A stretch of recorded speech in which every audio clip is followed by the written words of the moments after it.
kind of blocked out an hour. We probably won't go the full hour unless we get into some deep discussions. A couple housekeeping items that we have is if you are on the conference call number, please put your phone on mute just in case if you're working on some things at your computer, or have some chat so we don't kind of overhear any discussions that you might have. But if you do want to ask a question, go ahead and ask a question. We will be recording the webinar and posting on our site, within a few days or so. So it'll be archived, recorded. So just to let you know that it will be. And then 3, there's another individual who'll be using the chat. If you do have questions, please, you can put them through the chat as well. We are taking attendance and figuring out, kind of who's attending. So you might get a private chat just to making sure we're recognizing who's from where. Just we're taking that down properly. So we'll get started. On the slides, everybody should see the slide deck in front of you. And kind of one of the things, obviously, is giving you a circular 230 notice that anything that we're talking about here today, can't be used for the purpose of avoiding penalties or promoting or marketing. It's just that regulation, that disclaimer that we have to provide to you. So, kind of going into our agenda, Exhibit E, what it is, why now, and how the exam teams are out there disallowing the credit. And really today, I want to make sure that this will be kind of a pretty specific, you probably are pretty well versed in the R&D credit, but a couple of things that we'll talk about specifically, that if you do get into your R&D credit, pretty heavily, this will kind of make sense to you. If you have no background in terms of the credit of what qualifies and what have been the struggles between taxpayers and the IRS, or between your actual case and the IRS, this might be a little bit foreign, but I think you'll still get some details out of it. So what is it? Why is it now? How are the exam teams using it? What are the options, or how do we deal with Exhibit E, or what are the things to get to? And then 2, I want to talk about the IRS Roundtable, the national roundtable that we're involved with, with actually national IRS folks on trying to improve the research credit exam process. So those are the things we want to cover. Please ask questions. Feel free to use the chat, chime in through the phone. Again, my name's Nick Panko, and we're going to kind of go from there. So into the next slide, what is Exhibit E? Exhibit E is a sample disallowance RAR that has been put out into their audit technique guide, and this is the audit technique guide that was released in 2008, but when they released it in 2008, they kind of had placeholders. So they had, Exhibit A, B, C, D, E, and they just kind of made some serious updates to Exhibit E this past August, and it's a sample disallowance RAR. It's about, I don't know, there's 19, 18 pages of it. You will see at the bottom right-hand corner of your screen, you'll see kind of the ability to download the handout. So at any time, go ahead and save that. It's just a document, and all we did is just kind of put it in a PDF. You can also go out to the IRS.gov website and grab Exhibit E. This is not a secret document, so you guys can go out there. It's under the business tab and then research credits, and I think I kind of give you that link there on the slide. So that's what Exhibit E is, and really what we want to try to do is setting the framework of what it is and why now. Why are they updating this, and why now? Well, kind of a little bit of hint for some of the stuff from our roundtable discussions is, we think the IRS is going to come out with a minimum documentation requirement in terms of what do they want from taxpayers. And that's what we've been kind of discussing and working on some drafts with National IRS to do, is what do you want? And hopefully, from our experiences having, been through multiple exams across the country, that's something that's very different from different exam teams, from different managers, from different engineers, from the tech advisors as well. What do you want? We are providing you documentation, but when we get the response, well, this isn't enough or this isn't right, and we can't, and nobody really can tell us what is right. I think this is what their Exhibit E kind of hints at, some of those things that I think will come into the minimum documentation requirements, and that's what that we have. So that's the Exhibit E, and kind of why now. So let's kind of dig into it. We'll kind of go through the sections of Exhibit E, and what parts are they breaking down. So what they did for this sample disallowance RAR is they really broke it down into their qualified expenses, qualified activities, and base period. And for today, this slide I'll cover the base period, but you'll kind of see that the first two are the main components. They really talk about the base period, very shortly, so I won't spend too much time on that piece. But really, out of a summary high level real quick, is the expenses is what they're keying on, and I kind of quoted some things, is it was just a manager sitting in a room and estimating percentages of employee wages that were QREs. And that was kind of the process that they went through. And we'll dig into that one in a bit. Qualified activities there was no documentation being contemporaneous or engineering research type records that were used to qualify the activity. All they took was the interview with the manager, and whatever they said was kind of utilized. There was nothing behind that or any documentation behind that. And then the base period, their big thing in the disallowance RAR was it was 20 years ago, and you sat down with somebody today, and based upon their memory, that's what you came up with no other documentation. And that's what they kind of laid out from the sample disallowance, the RAR. So from the base period piece, a lot of it kind of keys in off of what the QREs and the qualified activities are, but they do have that, if it's 20 years ago and you have no documentation, that was one of their big items. So to kind of dig into the QREs and the activities more specifically is what I want to get into on Exhibit E. On the qualified expenses, and I'm kind of taking it in the order of that sample disallowance RAR, is they talk about, that the taxpayer doesn't have a current documentation that allocates an employee's time. But let me be clear, is that in no way are they indicating in Exhibit E that you have to have a time tracking system. I want to make sure that that's clear, and that's pretty clear from all groups, is you don't have to have a time tracking system. And what they're saying is the taxpayer used an estimation process to allocate the employee's time. So I think they are fine with an allocation method to estimate that employee's time and working on it, but let's get specifically on what they want to look at or what they want to see. Now, on the flip side, if you do have a time tracking, like some companies, they have time tracking for their research, time tracking for their engineers, this is probably, not an issue or should not be an issue. I'll say it that way.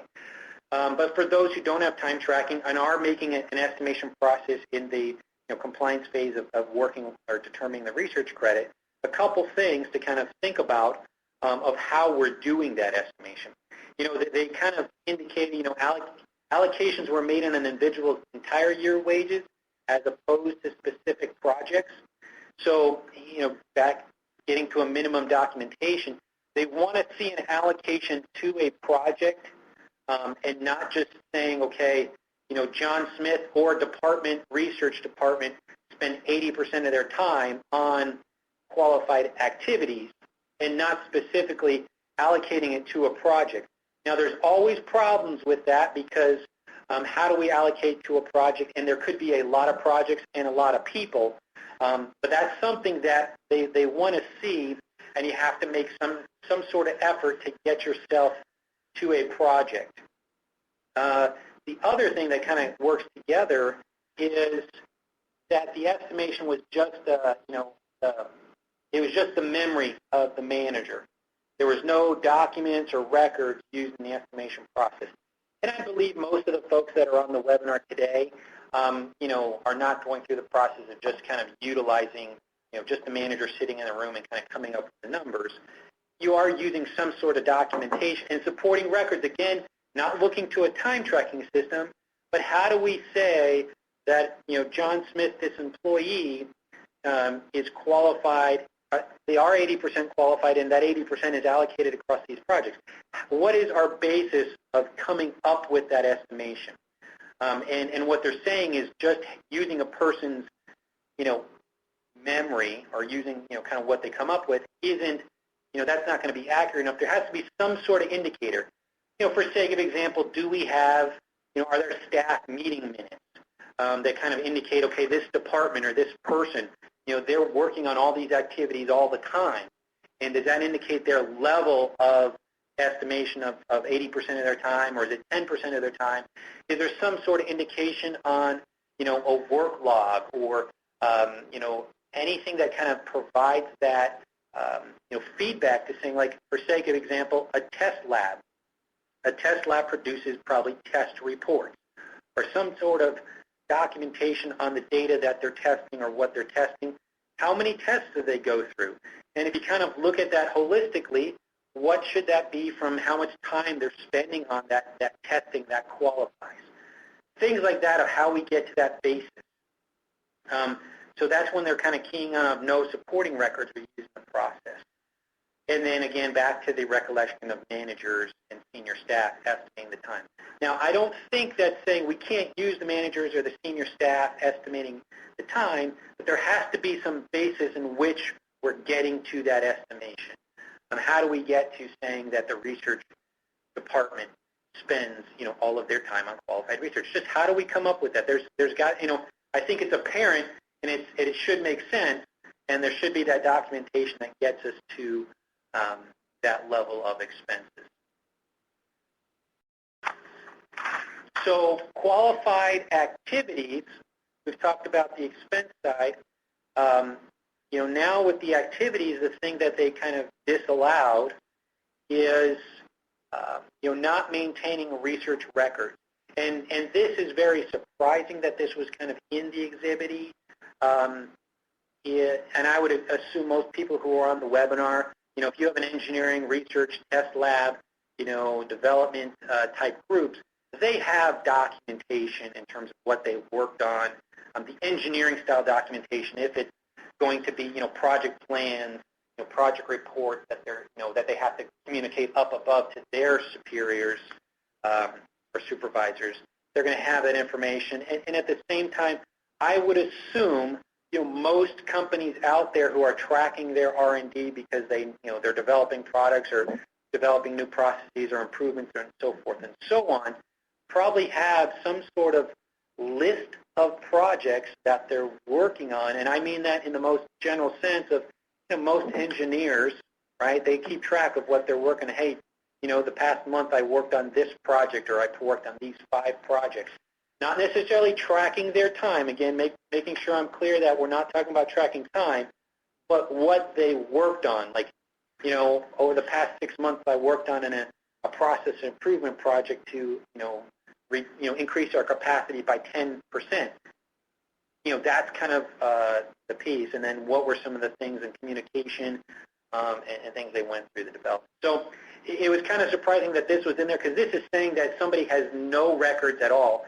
And all that you're relying upon is kind of taking what the manager said, putting that into some sort of memo or report, and then that's kind of your only document. That there's nothing behind that to help describe what was the project or what it was. So again, providing the basis. One of the things they commented on, or a sidebar, was that there was a numerous amount of projects, and that the disallowance said, well, only a selected sample of projects was used as a representation of what was qualified activity. And, I'm making sure, I think I might comment that on another slide, but if I don't, I'll comment it on that now, is what they want to see is they want to see a basis for how do you determine that if you have 1,000 projects and they say, well, you know what, there's no way we can cover each and every project. And I think they get that, they understand that.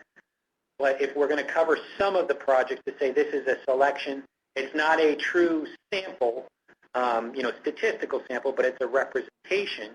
How do we say that representation is a good representation?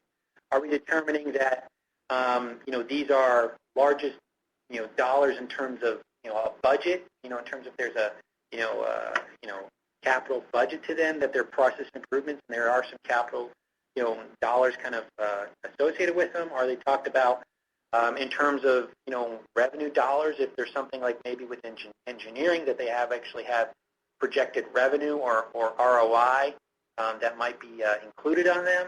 How do we determine that these are the right projects? Now, there's a little chicken or the egg piece, because, well, if I have a project and I'm going to figure out which are my largest projects, I have to allocate time to those projects first to determine the expenses. So there's kind of a chicken or the egg, which do I do first? But remember, again, they want to see the basis that comes into play of determining how we get to those projects. And then, one of their things is that we didn't identify employees. That's kind of what they're saying with this Exhibit E, with this disallowance RAR, not identifying employees. And I think that kind of gets more to not having any documentation at all. So if you're sitting on this webinar and you say, well, you know what, I have a time tracking system and I have documentation behind each and every project that's out there, this should not be a disallowance or an RAR that you should be seeing this material coming. Now, with that said, don't be surprised if you get pieces of it, but that's really kind of the 2 points that they're getting to. Is the estimation of my expenses and then my qualified activities. So one of the things they started off with was, okay, their background and analysis of these 2 areas, the activities and the expenses. Is they started really, really far out there in terms of record keeping. Let's start with record keeping. What is the responsibility of the taxpayer for their record keeping? And I kind of boiled down the couple pages is with this is that, they, are providing reasonable flexibility, being the IRS and the Treasury, to provide reasonable flexibility. And however, what their comeback is, the reasonable flexibility does not relieve the burden of keeping records of their research, of the taxpayer's research or your research. And I think that's pretty fair in terms of that, we can't expect to claim the credit and have the IRS buy off on our credit if we have no documentation at all towards it. Now, to the other side of the pendulum, when we do have documentation and we do have things that are research, they're pretty apparent research, and we're going through and having to fight on even those items, that's kind of a different topic. But what they're saying here is that you have to have records for it. And I think we would all agree that we should have records for it if we're going to put it on our return, just as we have records for other things on our return too. So I think this is maybe, going to some things that they've seen where they don't have records for it, which would be very surprising. And I think everybody on this webinar probably has some sort of records that are out there. All right, so the first poll, just to kind of take a little pause, we're going to kind of just take a little poll with everybody, and kind of spread, make it a little bigger there. So what this is, for those who have been through a research credit exam, what are your items of discussion? I put that in quotation marks because just trying to use the word discussion. Maybe it's contentious, maybe it's you fight upon it, maybe you don't do anything on it. But what are the things? Vice presidents, that would be kind of high-level supervisors, estimating, how you're estimating, time and expenses. Qualifying activities, what qualifies? What are the things that qualify, be it if it's projects or activities or things that go through? Employee titles. I know that that's always a big thing that they want to look at is, who's on, who's being claimed for the credit, just looking at a title. Gross receipts and other. We got obviously some other that's out there. I'll give it kind of another minute. That.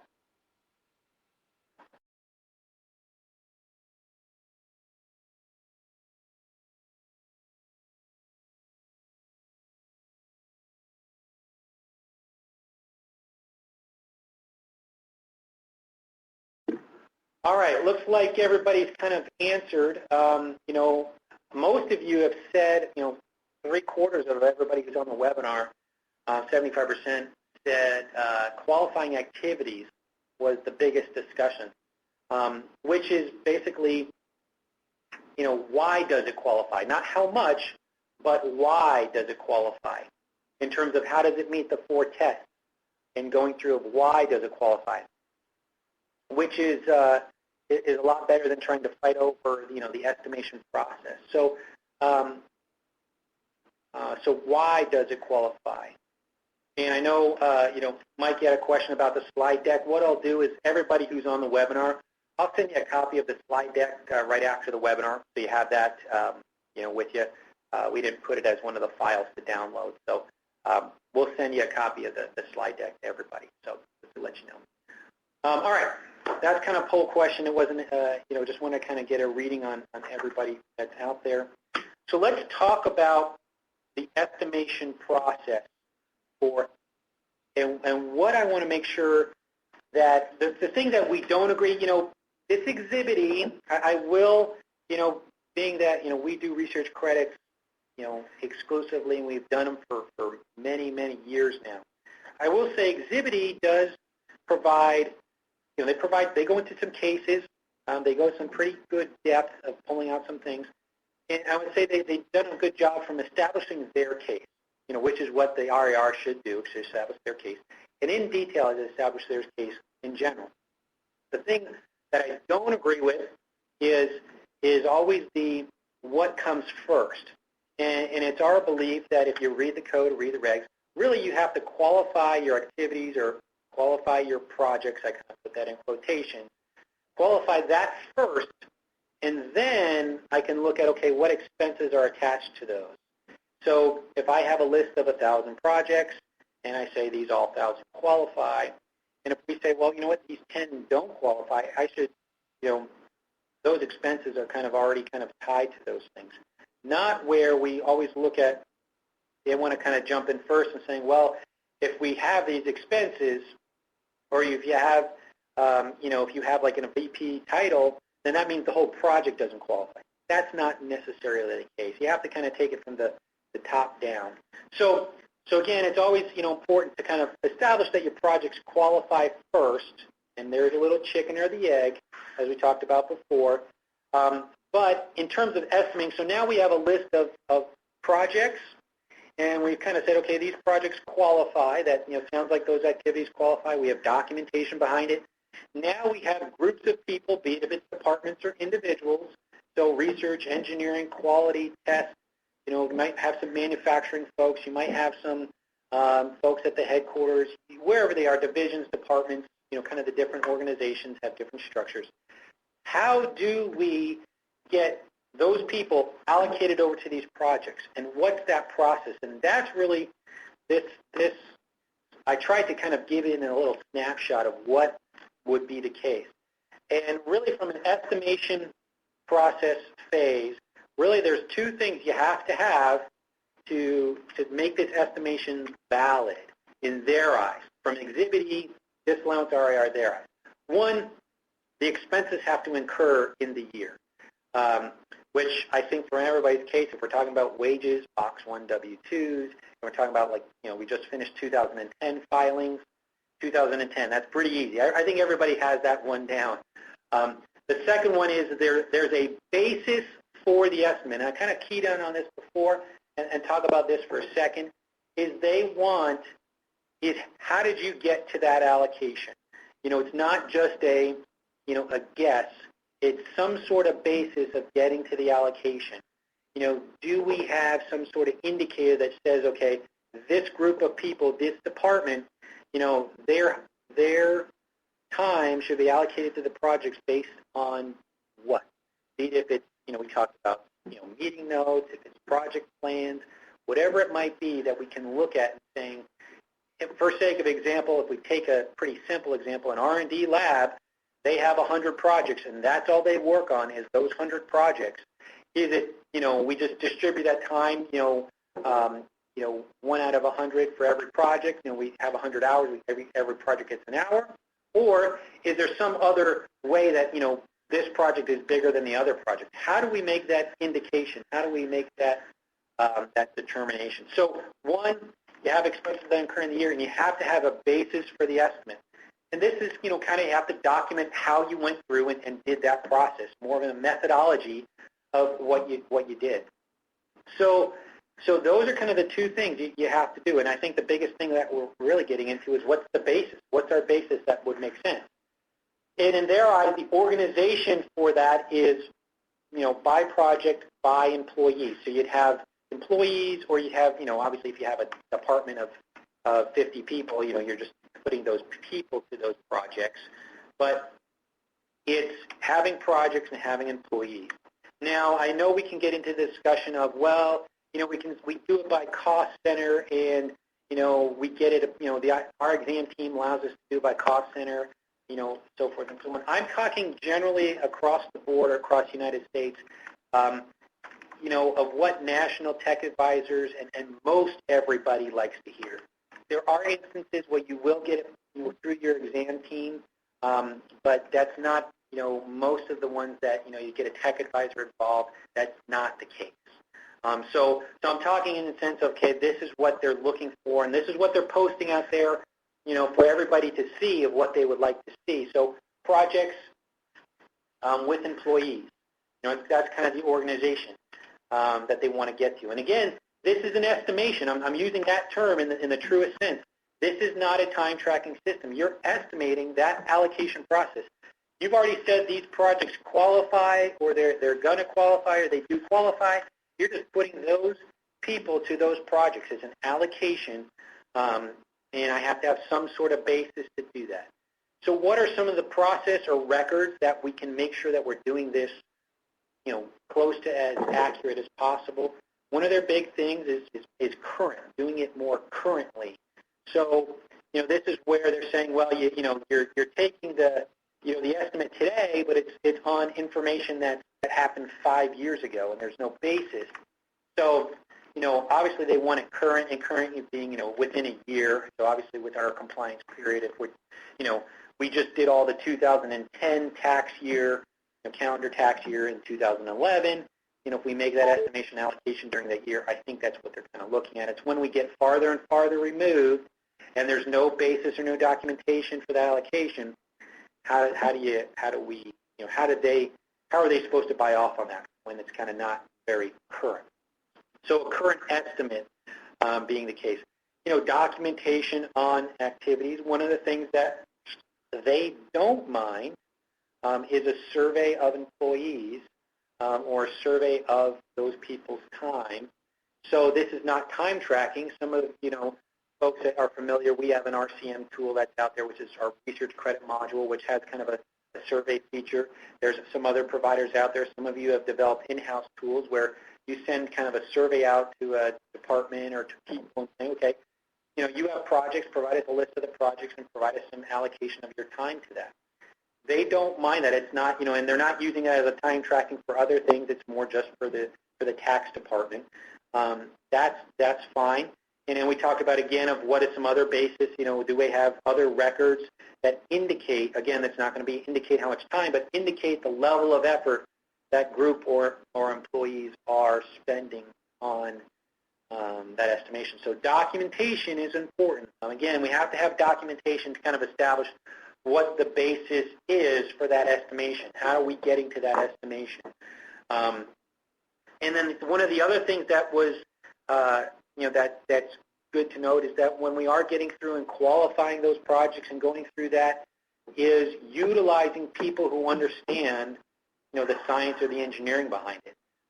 Utilizing those experienced individuals, be it if it's internal or if you use outside external consultants. This is obviously, I don't want to make it a big plug for CFO services, but that's folks that we have on our staff when we do work for our clients is utilizing those engineers, because the IRS recognizes that, okay, if I have somebody who's qualified scientifically on that and kind of look at that a little different than just a staff accountant, then they're going to have better sense of what would qualify from an uncertainty, process experimentation, permitted purpose. So So from an estimation process, this is kind of their what they'd like to see. What they don't want to see is they don't want to see just a loose estimation with, let's just say the VP of operations, and he sits down and goes through every division and says, well, my maintenance group spends 20% of their time on qualified activities. They don't want to see that. They want to see some level of detail below that gets to me, some sort of allocation to projects. And again, it's not going to be perfect. We all understand that this can't be perfect because it is an estimation. But let's be clear on our basis and our method of that estimation, and then this disallowance RAR should not rear its head in our exams. Now they might disagree with, okay, if it's, if there's some information that we're getting, and we come to say this person is 70%, if you add up all their projects, they might disagree with that, but at least we're getting them to some point in our analysis instead of disagreeing with us on our process holistically. That's when it's very tough and challenging, and that's when it gets a lot of frustration for tax departments and even with us, is when they start disagreeing or wanting to argue about our process in general because it's nothing specific. When we're more specific on our projects and what qualifies or why does it qualify, that's actually a more specific fact-based discussion. All right, so kind of take a little break. Poll number 2. This is just testing your knowledge. In the tax world, in the IRS world, what does QEP stand for? What does QEP stand for? I'm hoping everybody gets this one right. It wasn't trying to be a trick question. And please, if you have questions, you're kind of, in the tax world, what does QEP stand for?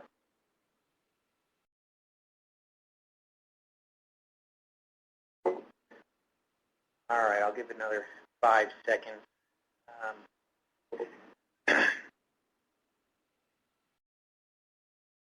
All right, so I will stop there.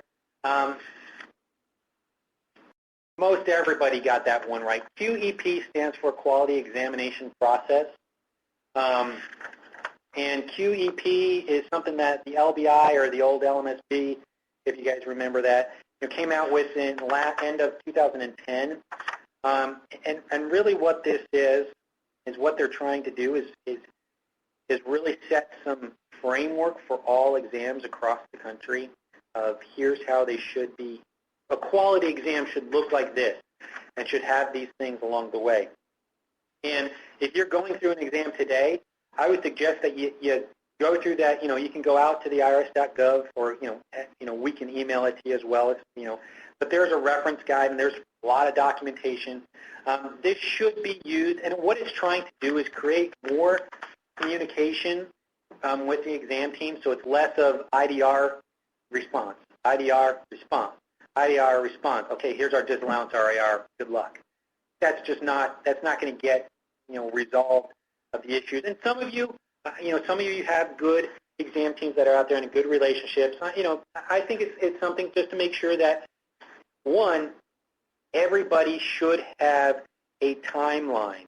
And this is one I'm going to read something. It says establishing a time with specific milestones that they can use to ensure mutual accountability. And I don't know how many of you have gone through exams where all of a sudden the managers come into you and say, well, we need to extend the date. We need to extend the date. And really it's like, well, let's establish milestones and key things up front so we all can track this and to know that we should be getting these things done. If we're not getting these things done, then we shouldn't be always just giving them more and more and more time. There should be something that says, okay, everybody's held accountable to it. We're all running running as fast as we can to get them their answers and get them their information. We should expect that response in time. So quality examination process, it's something that I think everybody should definitely get a plan in place. And so how do you kind of go about doing this in a research credit exam. We're kind of specifically getting into research credits again. I know QEP applies to everything, not just research credits, your whole examination process. So it's a good document to kind of get through. Things that we're doing is, one, get a plan, get an exam plan in place. Okay, what are we going to look at from the research credit? What are kind of the pieces we want to look at first, and get that up front, saying, okay, you guys have some preliminary information. Let's sit down and agree to this plan. This is what we want to work with. This is what we want to do. Because it's a disservice to your resources and your time when you get at the end of the research credit and they say, you know what, we want to go back to the beginning, or we want to bring in somebody else, or we forgot to call this technical advisor, or so forth and so on. You know what, everybody's busy. Let's be respectful. Get a plan in place. And I think most everybody probably knows this, have a meeting before they're going to have IDRs issued. Obviously in general, but also for the research credit, have a meeting on just giving them, and it doesn't have to come with any documentation, but just an explanation of what you do. And you can kind of go through some of the methodology of what you've done. You definitely can do, presentations, but, go through that. And one of the things I think is important, this is very, this is a soft, this is not a, not a thing to point to, but try to understand your exam team's experiences on the research credit. There's many different levels of experience within the IRS, and as most everybody has probably heard from, other presentations, is, the IRS is in a resource kind of hole or whatever it might be, that they have, a group of agents that are out there that are very close to retirement or already in retirement, and they're going to kind of fall off the employment cycle here in the next few years. And then they have a very young group of teams and managers out there that are very young within kind of that 5-year mark. And in between, there's kind of this black hole where they don't have a lot of people who kind of train as well as pick up where the folks who are retiring left off. So they have very different experiences. You might have a very veteran out there who's been there, but at the same time, they might have not done research credits very often, and they're kind of transitioning into this. Or they, some of our knowledge is that they've gone through research credits, but they've never allowed a research credit. That's a very comforting thing to hear at first. But also they've gone through them many times, so they're familiar. Or every time they do a research credit, they're always going to request an engineer. So there's some different ways. Some exam teams, they just like to do it internally. Some exam teams, they always request an engineer. Some are always going to talk to a technical advisor. There's always different experiences. You have to understand those experiences, and getting that up front will help you understand where they're going to come from. If they're going to bring in a tech advisor, understand they're going to look at your estimation allocation process. And if you have something that's just more cost center department oriented, they're probably going to question that pretty hard on you. So establishing that plan. Second, this is what we like to do. This is kind of our process, is going through the qualifying projects first. What qualifies? Why does it qualify?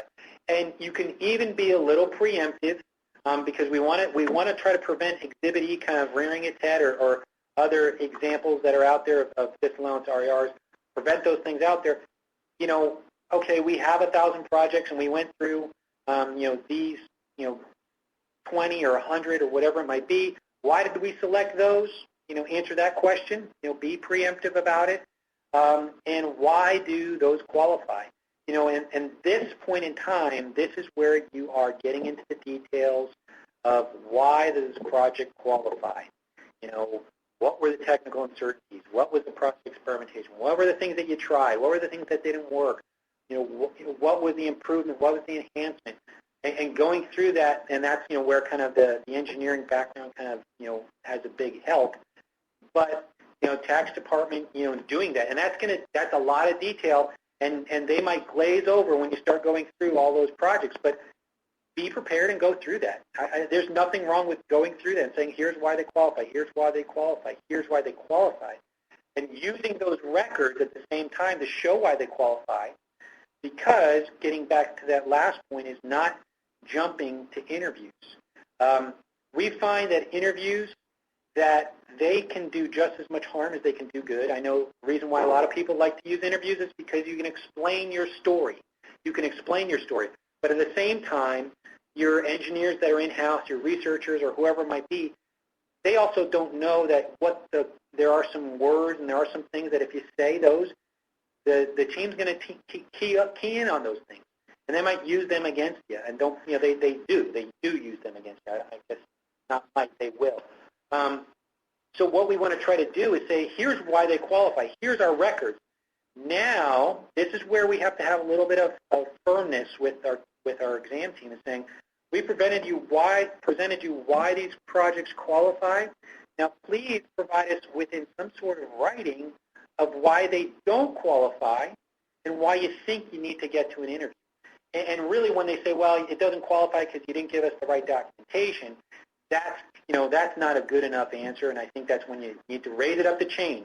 One little side note, we had a meeting with, the IRS in D.C. early of November, and one of the things they expressed to us is if something, the process, that example I gave, where they're really not giving you a good response of why it doesn't qualify based on facts and circumstances, raise it up the chain and raise it as high as you have to go to get somebody to kind of, again, you spent all this time spending why does it qualify based on the facts and circumstances.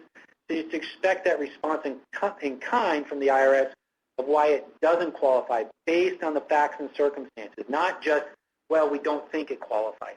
That's really not a good answer. And when we kind of told that team in D.C., they were really surprised that that's actually happening. So qualifying projects, getting to that first. Next, getting into our expenses. And we already talked about the method for estimation.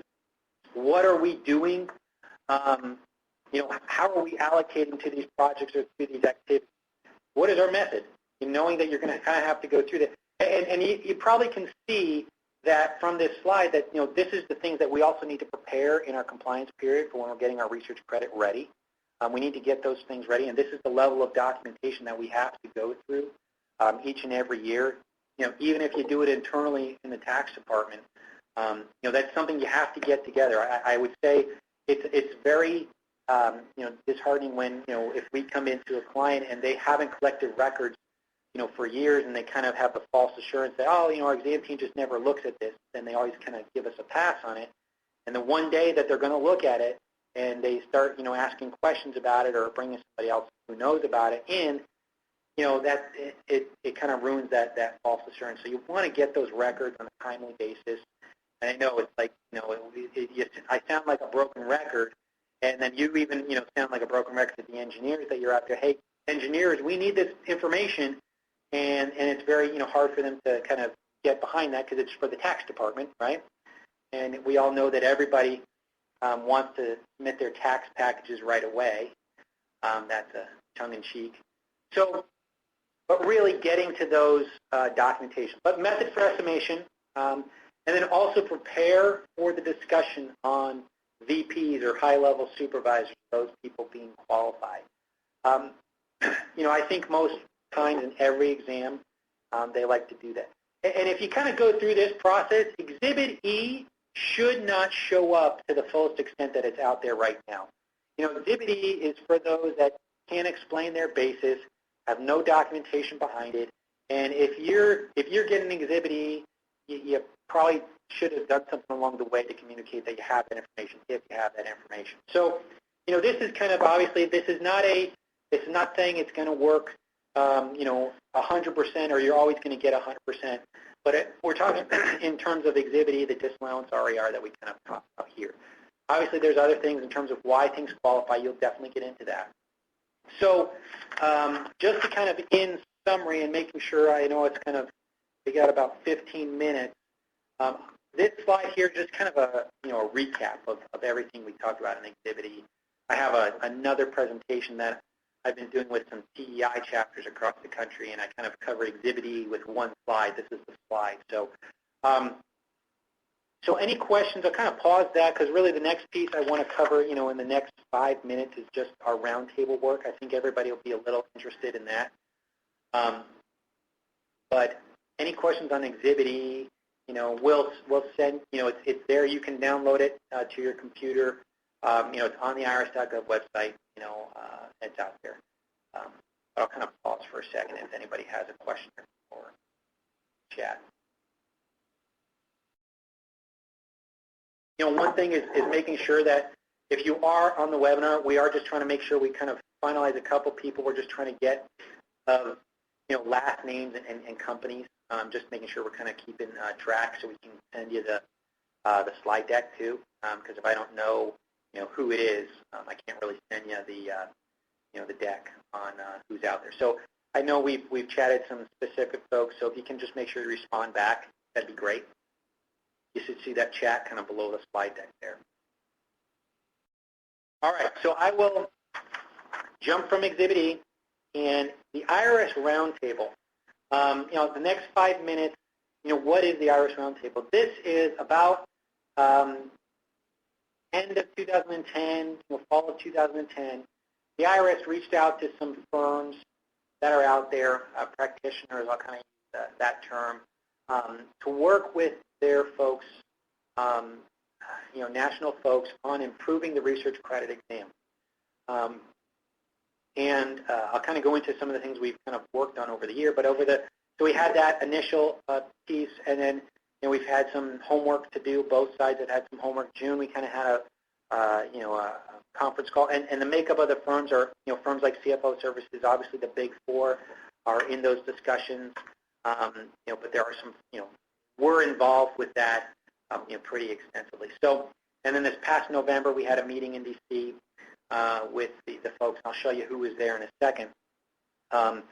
But here's this is a stat I like to do. I was talking about those TEI presentations. I usually give this stat. Is they provided this stat at the beginning of our meetings. In 2008, IRS engineers were spending 38,000 days. I say that again, 38,000 days in 2008. In 1 year, engineers, just the IRS engineers, were spending that much time on research credit exams. And the folks at National feel that is way too much time or resources spending on one single issue. That comes out to be like, I don't know, 17 years or something like that. I kind of calculated out. Basically, it's 1.5 months for each and every. There's 390 engineers in LBI. 1.5 months per engineer per year, just on research credits, not on anything else. And what they're saying is we cannot have our resources spending that much time on research credits, and that's just the engineers. So obviously they want them to spend on other things like transfer pricing or whatever it might be, which is kind of their new thing that they're focusing in pretty heavily on. But they're spending way too many resources on research credits.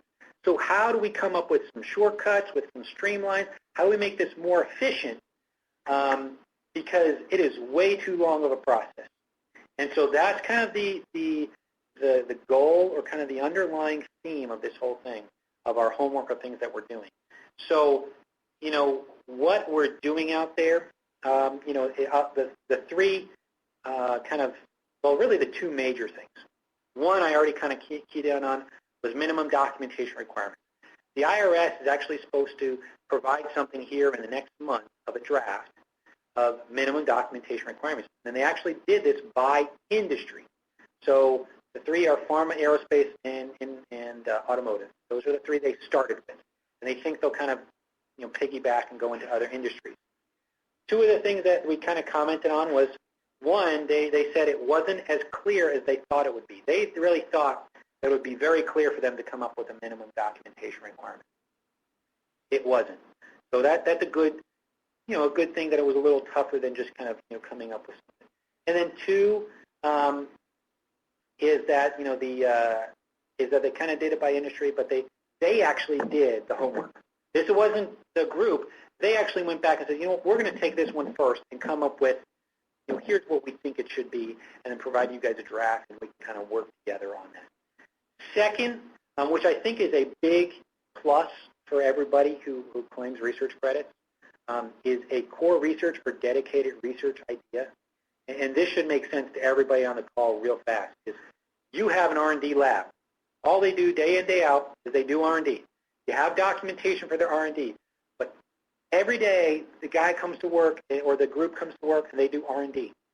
This should be stuff we take off the table right away. We don't get into it. We don't fight about it. We don't argue about it. Okay, everything looks and checks out from documentation side.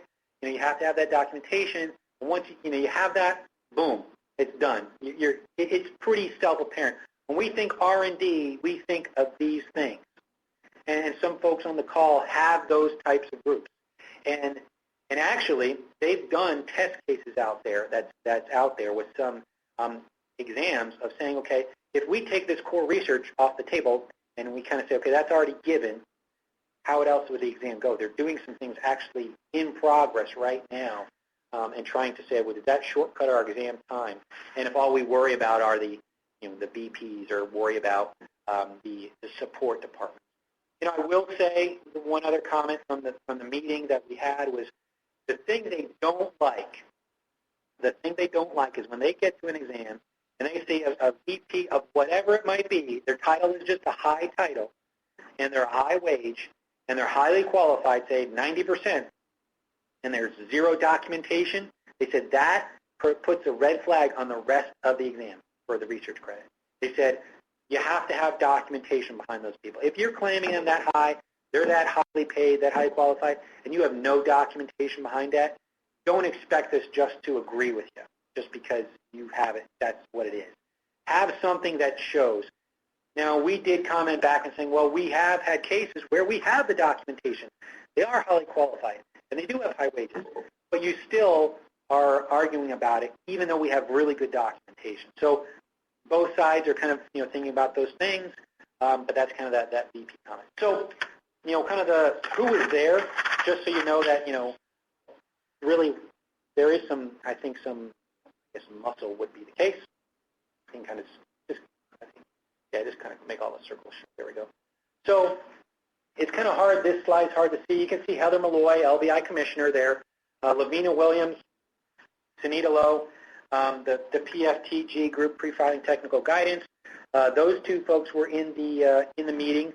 Deb Palachek, who's a senior advisor to Heather Malloy, was also there in the meeting. And then really the driver of this group within the IRS is Dave Horton. You can kind of see he's the director of field specialists of all the engineers, because they're going to see a lot of those cases that are coming up. So he's the driver of obviously that resource thing I talked about in 2008. And so how do we do some of the things? And it's constructive. I will say it's constructive. There's still a lot of work left. We still have to figure out how we're going to implement this, how we're going to get it within the exam teams from a execution standpoint.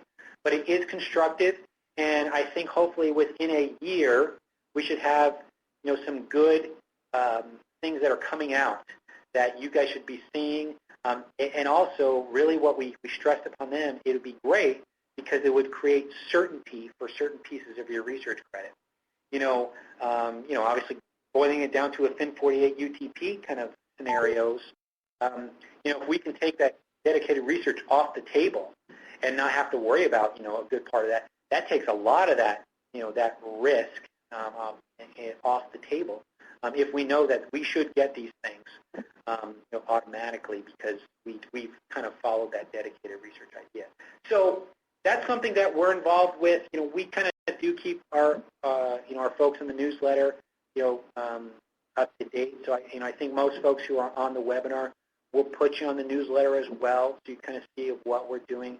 And as we get some things that we kind of release out there, we'll probably hold a webinar and get everybody's feedback, which would be great. So I think I am at the hour. I try to keep my webinars on time and not kind of ramble. Any questions? Any thoughts?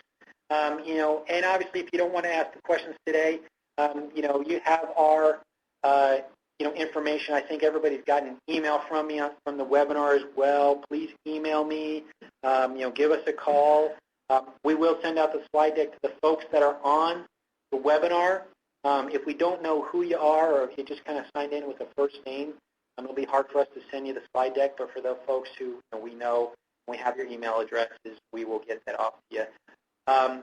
There is no CPE. We're not a CPE. We're not a CPE certified group. The third group, it was aerospace, pharma, and automotive. Aerospace, pharma, and automotive. Those are the first three they started with. The reasons why was pharma, because they have some ATG stuff for pharma already.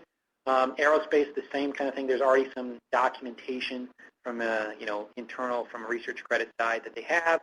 And then automotive was kind of Dave's choice because he had some automotive background. The goal is to try to roll out other industries.